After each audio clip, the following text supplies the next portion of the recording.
চশমা museum, a house of world class, জলট্যাক মোড়, বহরমপুর মডার্ন হোটেলের সামনে। কান্দি তৃণমূলের প্রার্থী অপূর্ব সরকারকে পেছনে ফেলে দিয়ে বিধানসভা ভোটে জয়লাভ করলেন বিজেপির প্রার্থী গার্গী দাস ঘোষ। এই জয়লাভ করতে কর্মী সমর্থকদের নিয়ে গেরুয়া আবিরে মাতলেন বিজেপির প্রার্থী।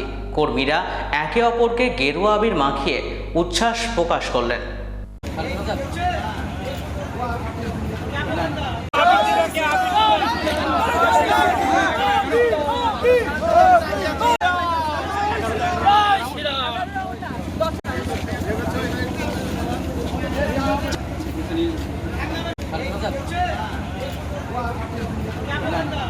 মানুষ ভেবেছিল যে হয়তো এই অচলায়তন আর সরানো যাবে না, এরকম একটা ধারণা মানুষের মধ্যে ওরাই ঢুকিয়েছিল। ভয় দেখিয়ে, টাকার লোভ দেখিয়ে যেখানে যে অস্ত্র প্রয়োগ করা হয় সেগুলো করে মানুষকে ওরা আস্তে আস্তে ঠেলতে ঠেলতে তাদের দেওয়ালে পিঠ ঠেকে গেছিল। এবার মানুষের দেওয়ালে পিঠ ঠেকলে স্বভাবতই তারা বিপরীত প্রতিক্রিয়া দেবে, আর ইভিএম বক্সে তার প্রতিফলন আমরা দেখতে পেয়েছি যে এই সরকার এবং এই যে দুই ভাই সরকার এই কাঁদিতে কেন সারা পশ্চিমবঙ্গে আর কোথাও থাকবে না। সরকার বদল হওয়ারই ছিল।